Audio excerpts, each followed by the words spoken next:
Hi everyone, today we are going to be making these adorable Rudolph sweaters. These are based off of a kit and a digital template I sell on my Etsy. Both of those will be linked down below. So yeah, let's follow along and get started on making these. To start, you're going to need a knit sweater. This is a 95% cotton, 5% polyester blend. I really like this one. And then I'm going to print the template on my Sulky Stick and Stitch, which is a water-soluble fabric we'll learn about later. And then you're going to need 4 types of yarn. I have 2 browns, a red, and a black, as well as some needles. These are large eye tapestry needles. Make sure you have a sharp point in order to go through that Sulky Stick and Stitch. And then of course you're going to need some markers just to kind of mark the middle of things or anything you want to change really. You can also use these Crayola washable ones if you have kids, they're great. And of course some scissors to cut that yarn. Okay, as always, we're gonna find the middle of our garment here. You can either do that with a ruler or like I'm doing here, you can count the number of stitches from either the collar or the arm seams and then just mark that center there. And these templates will actually come with a center on them. I didn't have it here when I was designing them, but they do come with the center marked out. So you can go ahead and take that sticker and just peel it off. These are sticky just like a sticker, and you can put them on any garment and they stay stuck while you're stitching and then they come off with water. They're really cool. I'm just going to line up both of those lines there, and I like for the top of the sticker to be right on that collar, just so it keeps the design high and tight on the child's chest. It just looks better. Make sure you smooth it out really nice and flat. To go ahead and get started, we're going to thread our yarn, and always make sure you're leaving about 4 to 6 inches of tail on the end. And we're going to start by doing this first antler, and I'm showing you here which direction I'm going to go in. It doesn't really matter, but I like to just keep mine very clean and neat by doing it on the outside first, going in on both sides. So I like to start on this middle corner here, and I'm going to come up through the back of the garment with my needle, and I'm going to pull that yarn all the way through until I have about 4 to 6 inches of tail in the back.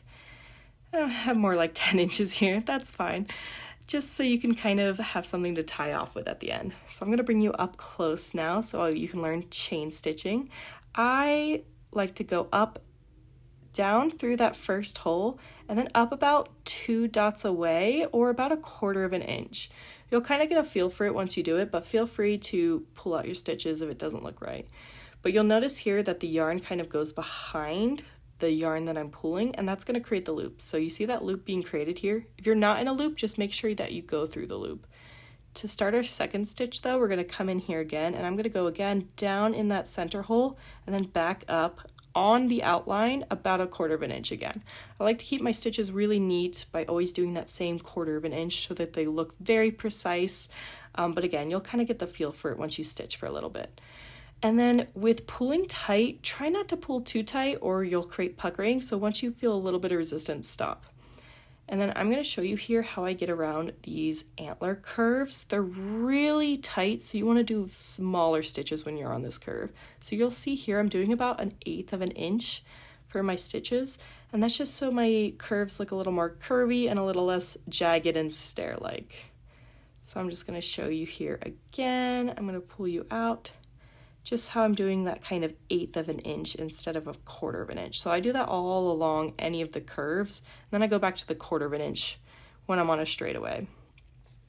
And then here, once you get to the end and you're kind of at the bottom, you're going to do one final stitch. You'll see I'm kind of off the outline here. That is totally fine, just because I'm going to come back and turn my garment 90 degrees to put that final stitch in. So you'll see here what I mean. So I'm going to go and kind of now come to the right of it, but notice how I'm going 90 degrees away, and I'm kind of going on that outline just to bring it back. That's what I mean here. That creates that really crisp, sharp edge that you would see on an antler. I'm always going to do 2 stitches on the bottom here, and then once I get here, I'm going to do this continuous chain stitch where I go through that first stitch. I like to use the eye of a needle so I don't kind of like pierce this yarn, if that makes sense. But I like to just go under that first stitch and pull it through. So you're kind of just creating a reverse chain stitch here by doing this technique. So you're going to go under, fixing my needle there, and then you're going to go back down through that same hole that was just created. And that's how you make it so that you can't tell where you started or ended your stitch. So I'm going to pull that through, again, not too tight. As soon as you feel a little bit of resistance, stop. So I'm going to pull you guys back out here, and then just make sure that you triple knot your yarn on the inside. we're going to do the same stitching technique, this chain stitch on both of the ears, but I'm going to show you a different technique on the back end to get these to kind of meet up so you can tie them off. Again, it doesn't really matter where you start. I just like to start on the same point for both ears. So in this point, I'm going to start closer to the antler. So I'll start closer on the antler on the other ear as well. But again, you're just going to use that same technique where you keep a little bit of a tail on the back to tie off with later. And I'm going to pull you in and we're going to do that same exact chain stitch again. So again, 1/4 of an inch down and up on the same outline here, pulling it through, making sure that that yarn kind of creates that loop. Notice how the yarn is looping here. Again, if it's not, just make sure you're pulling it in. And again, once I feel a little bit of resistance, I stop. I'm going to go all the way to the tip here and then show you how I finish off the tip. So I'm going to pull this all the way through. This is my last chain stitch. And then notice how I kind of create a little tip here by going away from my final stitch, just to create a nice pointy ear. And you'll notice when I pull through how it kind of finishes that off. That's exactly what you want. That's perfect. Now we're going to come back up though through this stitch here. So we're coming up through that final stitch now so we can finish off the ear. So see how I'm a little farther away from the tip? That'll just create that nice pointy ear. So again, I'm going to continue the same chain stitch all the way down to the end of the ear, going about 1/4 of an inch for each of my stitches, keeping them again very loose and not pulling too tight. Again, see, no resistance, stop there. Once you get to the end, you can again finish off that ear with that same technique, but this time you can just go in that same exact hole you've created. That way you're not creating any pointiness, you're creating more of a rounded chain stitch, and pull that through. Beautiful. Now on the back of the ear, you'll notice that your 2 pieces of yarn are kind of far away. So you can tie these off in triple knots as is. I don't really love that. So I'm going to do what I call a whipped back stitch, where I just kind of go through these stitches on the back, whipping them back and forth, kind of like a DNA strand where they intertwine together. I'm going to go all the way to the tip of the ear on both ends. And looks like I met on one side of the ear a little bit differently, but then we're going to do that same triple knot on the inside just to keep these threads really secure. Most of the time doing that whip back stitch is plenty, but just because there's not a lot of space to work with, I just like to give it that extra bit of security there. Cool, we're going to move on to the eye now. You don't need a lot of yarn for this, maybe about 1 foot, but I'm going to just do that same technique where I come up through the back, and I'm going to do about 4 to 6 chain stitches on each eye. So again, make sure you leave a tail on the back end to tie it off with later. And again, about 1/4 of an inch for each of these. You're going to notice a pattern here. It's all chain stitching all the way to the end. And then again, just feed it through that same hole you just created. But again, with these eyes, you'll notice that they aren't exactly in the same spot. So I'm just going to do that whipped back stitch again to get to the beginning, and then I'll tie that off again with a triple knot, just so everything is very nice and secure.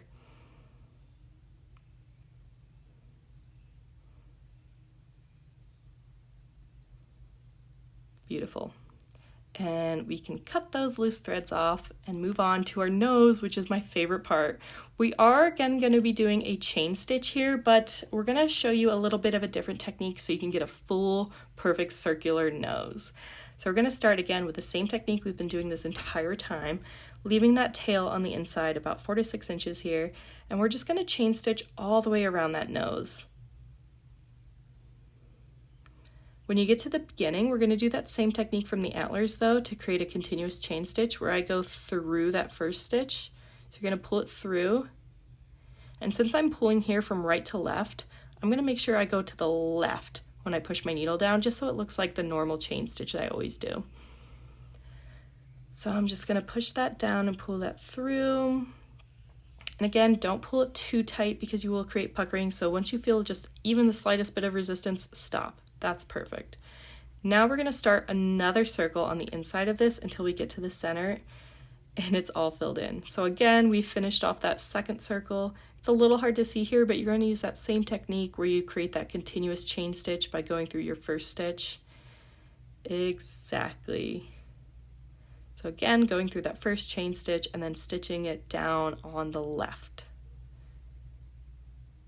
It's a little hard to see, but you'll get a feel for it when you're doing your own. If you don't get it quite in that circle, it's totally fine. As long as you fill in the whole circle with stitches of some sort so it looks like a full nose, you're totally good here. Now I'm at a predicament because I see just like a little bit of a dot here, so I'm going to try just one chain stitch in the middle and see if that fills it in. If not, we might have to do a few just like plain stitches just to fill it in. These aren't too important. Nobody will really even see this. You're kind of just trying to fill in that space. So I'm going to do one chain stitch here, and just as I was afraid of, I have again a little bit of a gap. So I'm just going to come up and just do a single little back stitch. So just again fill in that space so you have no white space showing through. So I'm just going to come up and kind of fill in with any little stitches here just so I can make it full. And that looks perfect. As long as you can see no more white space or blank space, then you're good to go. Now again, we're going to go on the back here, and I'm a little bit further away from the other yarn strand, so I'm just going to kind of go under some of these other stitches here just so I'm not creating puckering or gaps that little fingers could get caught in, and then I'll tie that off again with a triple knot, and there you have it. You can go ahead and complete the other antlers, the ear, and the eye that we missed out on if you haven't already done that, and then come back when your whole reindeer is finished. Now, once you get to this point and all of your stitches are done, you can go ahead and rinse off that stabilizer. You can either run it under the sink in like warm water for about 5 to 10 minutes, or you can just throw it in the wash on a delicate cycle. Just make sure you lay it flat to dry. Don't stick it in the dryer, please. And there you have it. We're going to move on though, in case you wanted to do any of the accoutrement. We have a bow reindeer here we're going to learn together. So again, I have some pink yarn here with that tail, and I'm just going to start on one of the tails of my bow. Again, leaving that tail behind on the back of the sweater. Oh man, count how many times I say tail in this video. We're going to just chain stitch up and around the first side of the bow, just like this. And we're going to do this on both sides of the bow. So I'm going to go up and around until I get to the center and then stop. And then I'm going to show you how I kind of finish off this. I'm just going to kind of place one stitch underneath this. Don't worry, we're going to cover it up with stitches later, so it doesn't have to be super clean. But this is just going to finish off that first side of the bow. You can keep going and just do this in one continuous chain stitch, but I like my sides to be the exact same, so I like to go up and around again with another piece of yarn. So I'm going to start again on the other side of the bow, and I'm going to do the exact same thing. I'm going to go up and around doing that chain stitch. But I'm going to show you how you can go over that chain stitch when you get to the middle, because it does get a little complicated. So we're going to do the chain stitch all the way up until we get to that middle of the bow. And here I'm showing you that you can kind of either go in between the bow, or in my case here, I'm just going to skip that stitch entirely and just kind of gloss over it. Reason being is I'm going to come back and I'm going to do some satin stitches over the middle so it really looks like a bow. So I'm not super concerned about how the middle looks. But again, once I get to that end piece, I'm kind of going to just tuck it under that center just to finish off my yarn bow. And I'm just going to pull it down in the center. And now to finish off the center so it looks really like a bow, I'm going to do a few satin stitches here. And all that means is I'm going to come up and go over that middle and then put it back down. That's all we're doing. That's literally all a satin stitch is. It's just coming up and down. And see how that kind of looks like a normal bow with the center? We're going to do that a few more times just to get it pretty full. I think I do 3 here, but do it as many times as you want to get that like cute bow effect, you know? And if you have other, stitches you want to try for this to make it look like a bow, go for it. I just supply the patterns and the imagination comes from you guys. I love seeing what you guys create with these templates. It's really so cool. This is just how I do it, but feel free to do it any way you want. And then you'll notice on the back that our yarns are kind of separated. So I just kind of did that whipped back stitch down each end and then double knotted it to secure it. But there you go. Same for this one. Wash it on a delicate cycle or rinse it under the sink. How cute is that though? Oh, this might be my favorite, especially on the pink sweater. Finally, we're going to do this floral crown reindeer. Oh, it's so cute. I love that you can choose any type of stitches for this, but I'm going to do a lazy daisy here and I'm going to teach you this. So we're going to come up through the back of the sweater into that first center of the flower. And we're going to do that same chain stitch we've been doing the entire time, but come up on that first dot of your petal here. Again, making sure your yarn is going towards the back of it so you create that loop If you're not creating that loop, again, just make sure you're in that loop and then stick it down in the same exact hole you just created. You'll see I already did 2 of the flowers here, so we're just going to go around and do all 5 of these petals until we get back to the beginning. And there you have it. You did all your little flowers. Make sure you tie these off with a triple knot on the back. If your thread is kind of far away, again, you can use that little technique where you go over and tie these off with a triple knot. Feel free to also do like a woven wheel stitch in the middle here. I have a bunch of tutorials for that, or any other flowers you want to try in the middle here. I think that would look super cute. I'm going to show you 2 ways to dot the center though. You can either use a French knot, which is kind of the traditional way to dot the center of a flower, and that's where you come up with your yarn, leaving the tail in the back. And you're going to wrap the yarn around the needle once or twice, no more than twice, it'll get too thick. And then you're going to take that needle and go back down through the flower. Sometimes these can be a little tricky for beginners, so just give yourself some grace while you're learning this. And if you pull it through, you should create a cute little knot there in the center. These aren't my favorite way to do center knots, so I'm going to show you my beginner-friendly way. And it's going to start off the same way. We're going to come up through the center of the flower. And all we're going to do here is tie 2 knots in the center, making sure they kind of overlap each other. This is all your French knot is really doing on the other side. Ooh, make sure they connect. Yep. This is really all you're doing with a French knot. So here it's just a little more secure because you're already tying those knots, and it's a little easier because you don't have to figure out kind of that wrapping and making sure it looks good technique. And I also just like this because it creates kind of a smaller center. You could wrap the French knot only once to get that same smaller center, but there you go. So do the flower centers however you like, but then we're going to add some greenery.